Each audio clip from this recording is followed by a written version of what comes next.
If you listen to the podcast Bone Valley, one lasting impression is that pretty much everybody in the state of Florida is in prison. I only see 1 out of 3 people in Florida is in prison. This is the story of a wrongly solved murder. I think that's fair to say at this point. It's one of the things we'll talk about today, and sort of the burgeoning genre of the true crime podcast, maybe how it plays out in real life. Also, speaking of things that play out in real life, She Said is a movie about the New York Times' approach to the case of Harvey Weinstein, how they broke certain aspects of that story. It's got a very interesting cast. We have lots to say on The Nose, our weekly cultural roundtable.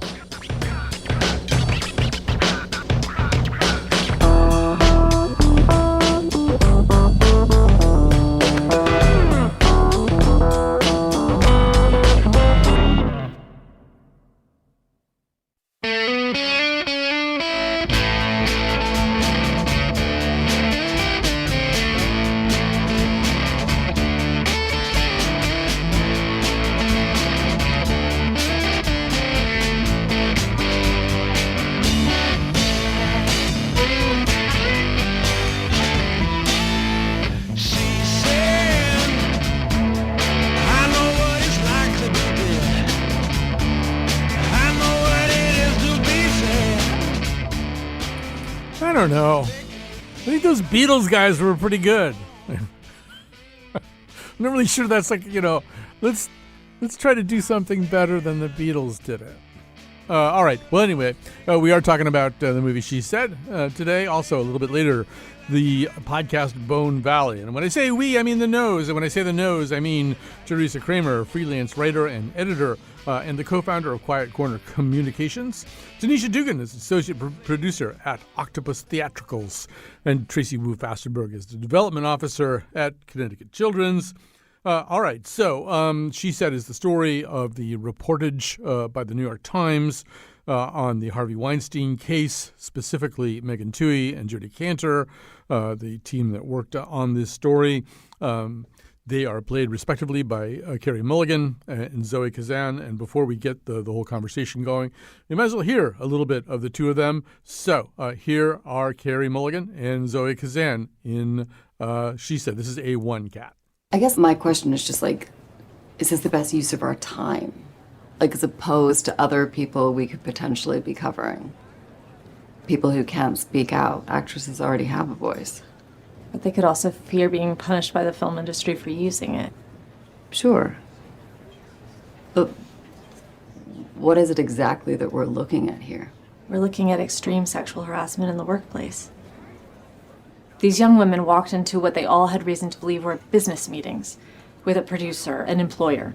They were hopeful. They were expecting a serious conversation about their work or a possible project. Instead, they say he met them with threats and sexual demands. They claim assault and rape. If that can happen to Hollywood actresses, who else is it happening to? Do you think his employees were targeted too? I do. I could search for any police complaints against Miramax or court records. Should I? Yes. All right, so panel, we're going to talk a little bit about this. It's I guess I could frame it by also saying that although there have been some very good reviews of this movie, it has not done well at the box office. It wouldn't even really be a misstatement to say it was kind of a commercial flop at this point. Not that that necessarily means anything in terms of the quality of a film. It's directed by Maria Schrader and written by Rebecca Lankowitz. And so, I don't know. So, Teresa Kramer, get us going on this. Maybe the place to start, and it might be kind of unfair, is I don't think any of us was able to quite avoid comparing this to Spotlight. It's a Best Picture winner about reporters covering a story that somebody doesn't want them to get, somebody really powerful. It's kind of hard not to think about Spotlight when you're watching this. I think that's true, because what we're really talking about here is like this, we're not so much talking about the story itself as the story of reporting the story, much like Spotlight. So I don't think you can avoid those comparisons. I think the clip you used was actually a pretty good example of the problems I had with this, where it almost, in that particular clip, re-listening to it now, it almost sounds like they just took, a paragraph from the original article and sort of used it as exposition in the dialogue, which I felt was sort of problematic throughout this, where everything felt kind of stilted and rushed and a little weird to me. It really did not reach Spotlight's heights, I don't think. Yeah, Taneisha, I'm not sure that we're going to get anybody to really, really stick up for this movie. But Taneisha, just generally, what was your take on it? I guess I think I was more positive than the rest of the group Mm-hmm. on it. It's definitely not a movie that I'm like eager to come back to, but I think, the Spotlight comparison is tough, not because of like the subject matter, as in like this is a newsroom story about folks diving into an issue and trying to figure out, try to break a story, but because we know so much about this story that was broken, and it is so current that I think it's hard for the storytellers of this to really engage in the like investigation of what Harvey did, right? And so for me, there's like this weird balance they're trying to strike between really getting us, a chance to know Megan Twohey, and understand these women as mothers and balancing work and life. Like there's this weird B plot that actually is unnecessary that I feel like they kind of threw in because they couldn't really spend the time really giving us the story of Harvey, because I don't think they wanted to make it a story about Harvey. And my one thing, and I'm sure we'll get into this later, is, this is a Plan B movie. That's Brad Pitt's production company. And one of the most famous stories of Harvey's is the story around Gwyneth and Brad coming into Harvey's office and freaking out, as we've learned is his energy, Brad's energy. And yet Gwyneth is such a peripheral character, although she keeps coming up. And that feels like, it just feels weird, right? You're like, that this should actually be the story, perhaps. So yeah, that's my top line feedback. Good top line. Yeah, Gwyneth Paltrow's voice, her real voice is actually heard. I mean, which is kind of an interesting thing, but we don't ever actually see Gwyneth Paltrow. Hey, Taneisha, when you say there's a B, which B plot are you referring to when you say there's sort of a B plot? I think the women and their families, like that part. As a working woman, I'm like, thanks for putting that in there, but that's actually not the story. It's great, that Megan Twohey was a new mom and she's trying to balance, postpartum depression and coming back to the New York Times, but that's not the story. So we're just spending time in that narrative without any real payoff about it, because that's actually not the plot line. Sorry, go ahead. No, I think that's interesting, because it's sort of, I was thinking about that I don't know if anyone watched Inventing Anna on Netflix, the Anna Delvey drama documentary, kind of like this. Of course. Oh yes. But it was the same. Yeah, it was the same thing with the reporter, yeah. right? Yeah, where they kind of like, I don't even think her story was necessarily true in that, where they just inserted this whole she's pregnant and kind of created this heightened drama around like her timeline to get the story together, just by throwing in all this stuff about her being pregnant or a new mother or whatever the case may be at that point in the story. And I was thinking about that while watching it too. Right. So, well, Tracy Wu Fastenberg, to the Spotlight point, and to the Plan B point. I mean, in Spotlight, they do some of this stuff too, but I think it really works, partly because Rachel McAdams, who's playing Sasha Pfeiffer, has a grandmother who's just an incredibly devout Catholic, and that's a real problem that Sasha Pfeiffer is going to be involved in just a massive takedown of the Catholic Church in Boston, Massachusetts, and there are family members who are going to be just devastated by this news, and so it makes sense to drag in the family. But I don't know. But overall, Wu, how did you do with this movie? I wanted to like it more than I did. I went into it. I do really like Carey Mulligan. I will say, to your point about the B plot portion, I think the one point that actually really did tie well to the actual story is when Zoe Kazan, Jodie Cantor, is speaking with her daughter via video chat. And her daughter asks a question that really kind of hits home for Jodie Cantor in relation to the Weinstein story. And I think that moment actually worked really well. A lot of the other parts, I can't say that it did. It was kind of like, yes, I'm glad to know their backstory, but like Taneisha said, it didn't really have to do with the rest of it. It wasn't the story. And part of me also wondered if they did that because, both Megan Twohey and Jodie Cantor were established journalists by the time that they did the Weinstein story. However, Carey Mulligan and Zoe Kazan look particularly young for their age. So in some ways, the way that the costuming worked and all of that, they almost seemed younger than they actually are, and younger than Megan and Jodie were. So to me, for a second, I'm like, are these like new reporters? Is this like their first story? And then I'm like, no, wait, I know the truth behind this.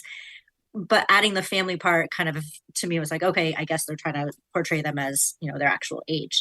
Other than that, that part didn't do so much for me. The movie itself was good. It was interesting, but Tanisha's right. We know so much about this that I don't feel like I learned anything particularly new. Yeah, I think we knew a fair amount about the priest pedophile scandal at the time of Spotlight. And I'm not sure that that's a determining factor. Although, Teresa, it is kind of interesting how much stuff is going on right now, almost simultaneously with the release of the movie. You've got the New York Times on a 24-hour newsroom strike, and you've got another Harvey Weinstein trial unfolding. It's even more bizarre. It involves his fish penis. I said it. I was the one who said fish penis. And other aspects of his genitalia that make him sound like it's bad enough who he is as a person and what he has done to women, but he apparently did it with just kind of this semi-repellent physiology that just sounds like something out of the Shape of Water or something, But it's funny that you mentioned that because we were while watching this, Brian, my partner, and I were like, who? Because you see Harvey, right? But only from the back and only like very. He's almost a non-entity at points. He's just like a disembodied voice for most of the movie. And we're like, can you imagine being cast as Harvey Weinstein? Like who even wants that role? Who wants to look like Harvey Weinstein? Like who wants to be the convincing Harvey Weinstein? That's horrible. Right. Well, it was Mark Cuban actually. So no, yeah. It's not. So, yeah. It's actually a guy named Mike Houston is actually the real name of the person. Yeah. Taneisha, I want to single out one performance that I thought really was kind of special. Mm-hmm. And I want to do it with you because you probably know how to pronounce her name correctly, and I've never been entirely sure. But Jennifer Ely, if that's how you say her name, plays Laura Madden, one of the compelling witnesses against Harvey Weinstein. She's somebody who's also going in for a mastectomy, just as all this stuff is happening. To me, even though her screen time isn't gigantic, she's the beating heart of this movie. She's the part of this movie that doesn't feel like a fairly sterile exercise in reported journalism. It feels like there's a real person there. But I don't know if you want to talk about that performance or any other. Knock yourself out. Yeah. Yeah, no, I think that performance was stunning. And also, I think that narrative was the most compelling. Mm-hmm. Like, and it had me asking questions. Like, all of a sudden, I was like, oh, my God. These journalists, Megan and Jodie, like are so singularly focused that like they will disturb and disrupt this woman's entire life in pursuit of this thing that they want. And the tension between breaking a very important story and potentially breaking somebody's life was really fascinating. Mm-hmm. I think you're right, Colin. I think that Jenny's performance, gets us to the heart of that because we're watching her with her 4 children. We're watching her, like I'm not dealing with anybody today because I'm about to have a mastectomy, right? Like I don't care what the conversation is. I'm going to focus on me and my family. And yet in that sort of discovery that she has about focusing on herself and her family, she decides to be one of the named sources, right? That to me is like the best part of the movie. And I wish that they had reframed the movie around that, around how journalists can continue to do what they do despite real human contact and emotion. I think it makes me think about the scene with I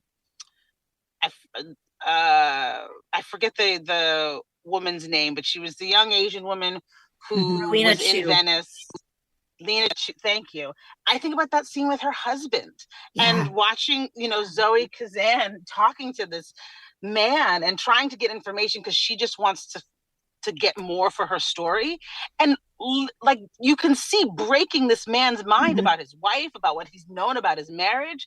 Those little nuggets to me was in addition to Jenny's performance, the beating heart of this movie. And I wish that the writers had really focused on that, because she said is about what she says, right? And what does that mean when she tells her story after hiding it for 30 years, 20 years, 10 years, however? How does that break apart her life, her family? Why were they hiding it for so long, right? Because they didn't want to break apart their lives, their family, themselves. That was the major miss in trying to sort of give us a spotlight redo.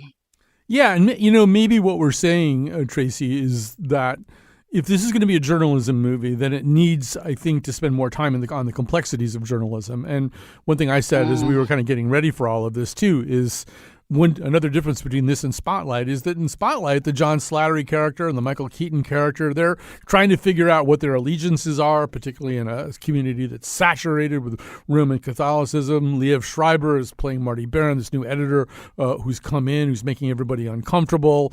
Mark Ruffalo's character is flipping out all the time because he doesn't feel like they're getting the support that they need. There's a sense, I worked at newspapers. They're very chaotic places. They aren't. And one of the things that bothered me about this movie was everybody was kind of on the same page all the time. They're really, other than Patricia Clarkson's character sort of saying, well, you're going to have to get more documents. You're going to have to get more stuff, which is what any editor says. I didn't feel like the stuff that Taneisha's just talking about, even the complexity of what it takes to maybe break somebody to get them to do what you need them to do. And this is going to come up in our other topic today. To me, that needs to be in there. Oh, yeah, absolutely. And I think, the way the staff there interacted with each other was not like any work environment, right? Like every work environment has at least a little conflict, even if it's healthy conflict. There, everybody always seemed to be on the same page and, yay, rah, rah, keep going. And I think had it been a little less of that, it would have made it more compelling. If there was some barrier besides Ronan Farrow also writing a story or Harvey Weinstein not wanting it to happen, that would have made it probably more realistic as well. But instead, it just seemed like a very smooth path for whatever they wanted to do. And it made it that much less interesting, really. Yeah, and the other thing is, we know that the New York Times has been nothing but people screaming at each other for the last 5 years, whether it's, James Bennett and the Tom Cotton op-ed, but they just had a 24-hour strike. There's a lot of discord and dissent at the New York Times, and it was like they were kind of afraid to show that part of it. And to me, that would have been the most interesting part of it. All right, we have to take a really quick break here. The movie is She Said. We're going to take a little break. We are also, during that break, Kat and I are going to ask you to support this radio station and podcast and everything else. So stay with us. This will be brief, and then we will come back.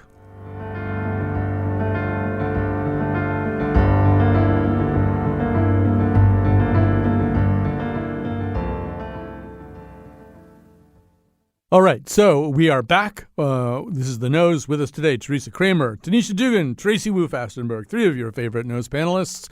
And Bone Valley is a fairly new podcast. It takes place in Florida, where, from what I can tell, roughly 1/3 of the people in Florida are in prison. Almost everybody that they ever want to talk to on this podcast turns out to be in prison. So they should say that on the billboard as you enter the state. Welcome to Florida. 1/3 of us are in prison right now. So it may take. Know what? I'll be there in 10 days, so I'll hammer one in on our way there. There you go.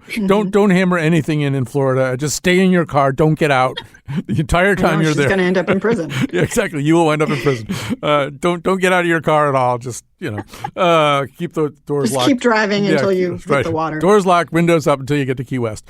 We're getting off the topic, but it's Bone Valley is a 9-episode true crime podcast. It's from something called Lava for Good. I haven't quite figured out why it's called that.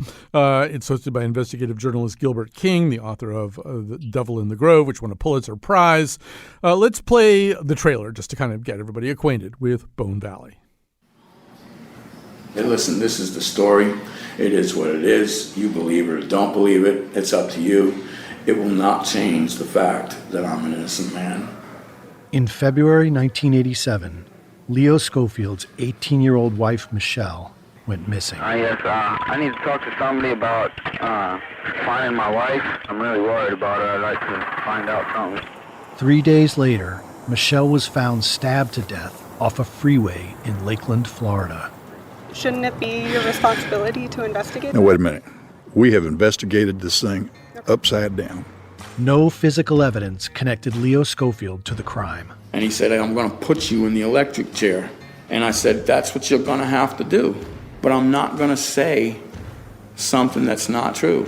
At 22 years old, Leo was convicted for his wife's murder and sentenced to life in prison. Always, the fingerprints was a big question in my mind. Obviously, somebody was in the car. Someone knew something. Who was it? What did they know? So I took the fingerprint and I'm like, all right, who does it come back to? And he said, a guy named Jeremy Scott. Jeremy Scott? Who the is Jeremy Scott? Despite new evidence pointing to Jeremy Scott, Leo Schofield is still in prison. He's been locked up for the last 34 years. You or somebody like you is Leo's last shot.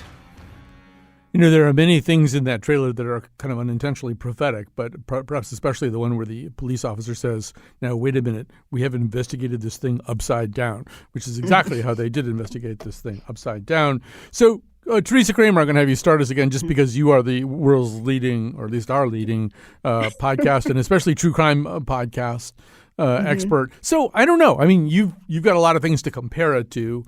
And maybe just start there. Does this strike you as an especially distinguished example of the genre?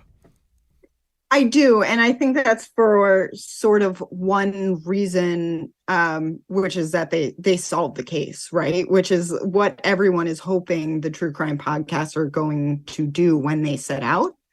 And very rarely happens, very, very rarely, but it has happened in the past, most notably in the case of In the Dark, and Curtis Flowers has since been freed. And this is, they don't just solve the case, they get a confession from the person that they are pointing the finger at, right? He has been confessing to everybody left and right, and no one will believe him and let Leo out of jail. And I think that's really sort of, there's no, Colin, you sort of brought up that this doesn't do anything new with the genre, and you're right, it doesn't. It's a pretty straightforward wrongful conviction podcast, but I think very rarely do they get such good tape, basically. Yes. Where it's amazing what they get for this podcast. Apparently one of the many ways you in Florida have no protection. You have no protection from podcasters getting hold of all kinds of amazing audio. And there's one point where the kind of the new suspect, I'm trying not to do spoilers here, but the different suspect is talking on the phone to his grandmother, and then they just have from prison, and they just have this. Like, I understand why the prison has this. I didn't realize anybody could get it. So Taneisha Duggan, I'm wondering if this, you brought up such an interesting point about She Said, which was that you see a little bit of what a journalist has to do that's in the nature of manipulation. I think whoever brought up the Anna show, you see the Anna Klumsky character really do a lot of that. And Taneisha, I think this one maybe does show you the guts of journalism a little bit more, just like what you really have to do and the degree to which maybe you do have to manipulate people at times to get to the truth. What was your overall reaction to it? I think if there is a Papulian thread, that is it. when these two projects came through the inbox of like, this is what we're doing, I was very excited by She Said and not so much about Bone Valley. And I ended up with like, okay about Bone Valley. I mean, okay about She Said, and still not very into Bone Valley. And I think it's because, unlike Teresa, this is not my genre. And I live with somebody who loves this genre, not only in podcasts, but on television. And as I was going through the episodes, my partner was like, oh my God, you're listening to a crime show? And I said, no, I'm not, because I can't with them. But I think you're right, that I do think that a sort of redemptive quality is that there is somebody out there trying to find the truth. I think what saddens me about it all is that there is no there's no brass ring. There's no redemption for that work. And so I don't like to live in a cynical place, and for some reason the crime, they all leave me cynical. Well, yeah, and Tracy, I mean, there's a way in which this show, this podcast, and In the Dark, I mean, and there are other, I mean, wrongful conviction and prosecutorial overreach is now kind of a subgenre of true crime podcasts, and that doesn't make me feel good at all that there could be so much of it. And when you listen to it, and this was also very much the case with In the Dark, you know, you just sort of think like, how is this happening? This is not how this was described in my 8th grade civics class. How is it happening? And well, I have so much to say about that, but I should let you talk. Go ahead, Tracy.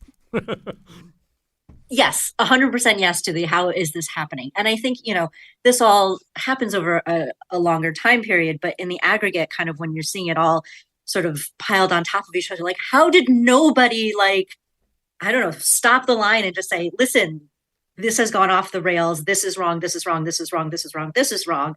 You know, I was a criminal justice major. So and I happened to be listening to part of this in the car, and I almost wanted to slam on my brakes and just yell at everybody when you're hearing about, you know, some of the first things done by the prosecutor and some of the first things not done by his attorney. And it just, one after the other, it just seems like the worst luck. And it's not even luck, it's just some ineptitude there and ego and all of that getting in the way of justice. But I think maybe at the time, all of these things were sort of happening over a longer period of time, and he didn't know any better. He didn't know to say, hey, you know, you need to be a better attorney, or you're not allowed to do this to me without my attorney present. And all of these things just piled on top of each other because, frankly, you know, he comes from not, you know, they talk about the socioeconomic part of their backgrounds. And so they wouldn't know any better. And I think that's what you see a lot in the criminal justice system, is that folks who are uneducated about what their rights are, what procedures are supposed to happen, do wind up becoming victims of it. Yeah, no, I mean, I think one thing that I've been dwelling on for a few years now, also just watching COVID unfold and stuff like that, is that there really are 2 and maybe 3 tiers of outcomes in America. And, you know, most of us involved in a show like this one are on the top tier, and we have access to a whole bunch of things and probably have a level of knowledge about how things work, and we know who to call and all this stuff. And Teresa, both this and In the Dark, the Curtis Flowers show, it just such examples of what it's like if you don't have any of that, if you don't have any recourse. And to Tracy's point about yelling in the car, I mean, within the dark, I actually had a moment where I threw lawn furniture around on my deck. I was, because a judge had a juror arrested essentially for refusing to go along with the guilty verdict that the jury was. The judge just had a juror arrested. At that point, I just lost my poop and started throwing stuff around. But I think from that point of view, this is a really important kind of podcast.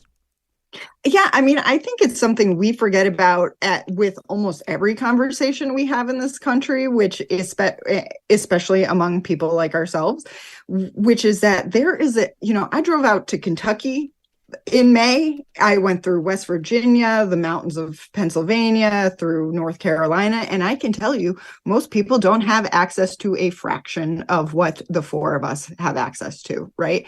And that includes decent public schools, a basic education about the rights you're afforded when you're arrested. And I think if there's one thing that comes out of the true crime genre that I hope people are listening to is like, you never talk to the police without a lawyer present, and I don't care how innocent you are. Like that, I hope everybody hears that forever. And I mentioned when we were talking about this earlier that I'm listening to another podcast that is basically just the same thing, which it's called Proof. And in this case, the kid almost certainly died while playing Russian roulette, but somehow two of his friends, one of whom wasn't even there, have been in jail for this for 20, 30 years, something like that. And it's no coincidence that that's in rural Georgia. That was in this podcast takes place in rural Florida, where there is just no oversight. A lot of the positions are elected, and it's certainly not limited to those areas. I mean, Serial brought that out. That took place in Baltimore, basically. But we just see it over and over again. And there are no consequences most of the time for the people who are so egregiously flouting the law. Yeah, I mean, Taneisha, that's a great point So that she's making. Go ahead. Yeah. Okay. Yeah. No, I was gonna say, I think the beauty of the kinds of conversations that shows like the nose allows for, and the thing that like pushes the culture that we attend to, whether it's listening to a podcast, watching a movie, reading a book, is the conversation that it fires up underneath it. And I think what you're all offering, and part of my revulsion around the genre, is that we're not getting any new information, but we are not investigating what we're seeing, what we're hearing, what we're taking in a real revolutionary way. And so what I mean by that is like, yes, we are sort of talking as New England elites about how this is happening in Kentucky and how this is happening in rural Florida, neglecting or not making the connection that because of the things you talked about, Teresa, right? The lack of education, the lack of access, the lack of understanding, that is our Bridgeport, that is our Hartford, that is our New Haven, that is our rural parts of Connecticut, right? Yep. We don't for me, the point of watching these things and for us to talk about them is to go, hey, so let's not just consume it and become numb to it. Let's understand that it's not okay to just say, don't talk to the police, because actually it's a service of ours, a service we pay for. What is our relationship? What is the shared agreements between us as a society and this body we've decided we want to have as line keepers, for lack of a better term? Is it okay that we're just going, nope, when you come in contact with our police, don't talk? I don't know. Is that okay? Is that a way? Is that we expect to keep us safe? That's, to me, if we're going to watch and understand and take in these things that really just repeat to us what we know, how are we taking that and activating it in a way that can change things, because we are it. There's no savior coming. Sorry for those of us in the Christmas season. I shouldn't say that. Well, I mean, to that point, and I'll do sort of an early endorsement. One book I would recommend apropos of all this is Emily Bazelon's book, Charged, which is, among other things, about the incredible amounts of power that prosecutors have. I mean, you see it here. The prosecutor can, in this situation, he is able to essentially fend off exculpatory evidence. He does all kinds of things that don't represent an effort to come up with the truth. And Emily's book is very much also about it. And there are places now where they are creating systems where prosecutors have different incentives other than just to nail somebody for something.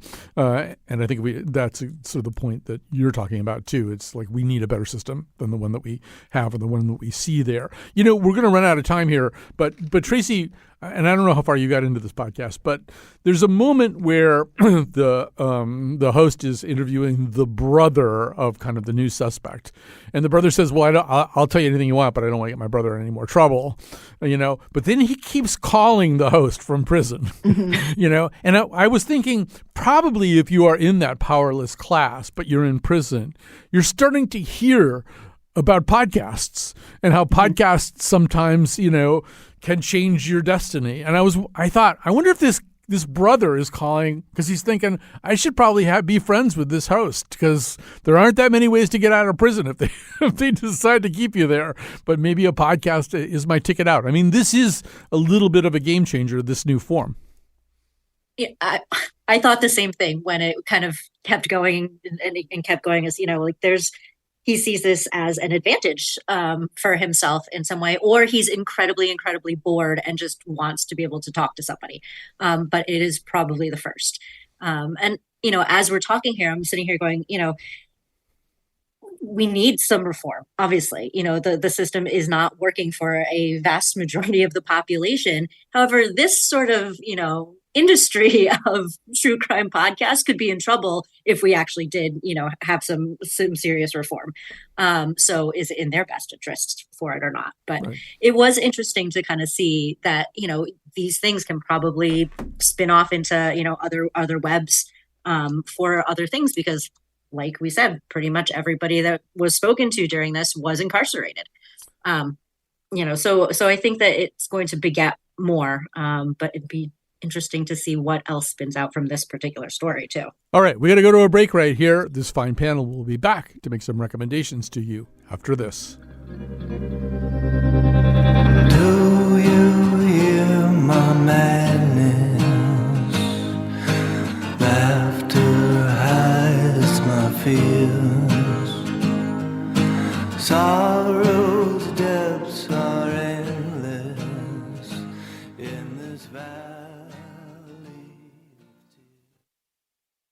All right, so Kat Pastor is the technical producer of this show. She's not the board op. She's the technical producer of this show, and I am thrilled to have her be that. And Jonathan McPants is almost always the producer of The Nose, and that is the case today. Thanks to you and everybody else who helped out with the show this week. We've had, I think, sort of a week of really good shows that I'm excited about. All right. I'm also excited about this terrific panel. And of course, anytime you get Kramer and Wu back together, it's like Martin and Lewis, reuniting from the days of The Cut, which is almost as old as Martin and Lewis. But good to have rapidly aging moniker really caught up with us. Yeah, exactly. Yeah, I turned out to be right about that. All right. So let's make some recommendations. Wu, why don't you get us going? Normally I'd recommend something around the holidays or something like that. But actually, I went to a great place in Bristol on Friday night with some friends. They introduced me to a place called Bite and Tea, which is kind of like, I guess the term is fast casual, but it is boba tea as well as lots of other Asian dishes that's in a fast casual setting. So we had like bacon kimchi ramen and pork buns and things like that. And it was worth the half an hour drive from my house, 100%. So Bite and Tea in Bristol. All right. Taneisha Duggan, what have you got for us? In the spirit of our first content, I'm going to endorse local news, which is not doing as great as I think we all need it. I think we're finding out things about our communities in maybe sometimes too late of ways or not knowing at all. So pay attention. There's a bill that's popped up on the Hill that is meant to protect local news. I just want to point your direction in that that situation that's going on. And then it's the holiday season, and I made a kind of terrible joke about Christmas. And so I want to just endorse this time of being together, coming through the past 3 years. It's really interesting. I work half of the week in Manhattan, and it's interesting to see people on the streets in a much more robust way than I have in a long time. So I'm endorsing time together, which is something we haven't had in a while. It's the most wonderful time of the year, so I hear. All right. So, and thanks for that. So I hear. And Teresa Kramer, what have you got? Well, sort of in the same vein, if you want to spend some time together outdoors in the cold in a relatively COVID-safe fashion, the Stafford Springs Winterfest is on Saturday. And I can't go, sadly, but the parade is pretty fun. Last year there was a Krampus with a child in a bag running down the street, which made me laugh pretty hard. It's not something you see in a lot of holiday parades. And there's like a bonfire and food trucks and the shops are open and all of that. So if you're looking for something fun to do with the family that's mostly outdoors, that is an option. All right. Can you not attend because you are the Krampus? No, I'm in the bag, actually. He carries me in the bag down. In Florida, the Krampus is in jail. So, I mean, he just does. And probably should be, actually. So I'm going to endorse, this is kind of apropos of nothing, really, but it's just something for people to watch if they have Apple Plus. A series called Echo 3. It's, I think, a limited series. It's based on the idea of a kidnapping in Colombia and kind of a military family responding to it. There's one of those things at the beginning that says that all of these characters are fictional and any resemblance they have to somebody else is totally coincidental, which makes me think it's probably actually based on something. Whenever I see that, I think, oh, it's probably based on something and they don't want to get sued. But it's pretty terrific. And I should probably learn this guy's name, but the guy who was in Game of Thrones, who played Dario, the kind of consort to the Khaleesi, is one of the key figures in this. And I don't know, I think it's pretty well done and gets the geopolitics, into kind of an interesting place as well. And then panel, am I the only Jennifer Egan fan out here, or any of you readers of her novels? I read The Goons, or A Visit from the Goons Squad, but I have very little recollection of it. Well, then that was my experience too, which is why I'm going to say I just finished The Candy House, which is kind of a sequel to A Visit from the Goon Squad. I really would recommend, first of all, reading A Visit from the Goon Squad, which I think is a better novel anyway, but also I didn't remember it very well, and I tried to read The Candy House, and I was struggling quite a bit, because the other thing that Egan does is she also has like 35 characters, many of whom are make like 4-page appearances, then you forget about them, and then you're supposed to remember about them again. So it was a challenging book, and I'm not sure how much I like it. I would have liked it better, I think, if I'd reread Visit from the Goon Squad. But there's no question that Egan is really an interesting stylist, doing some pretty cool stuff with the form of the novel.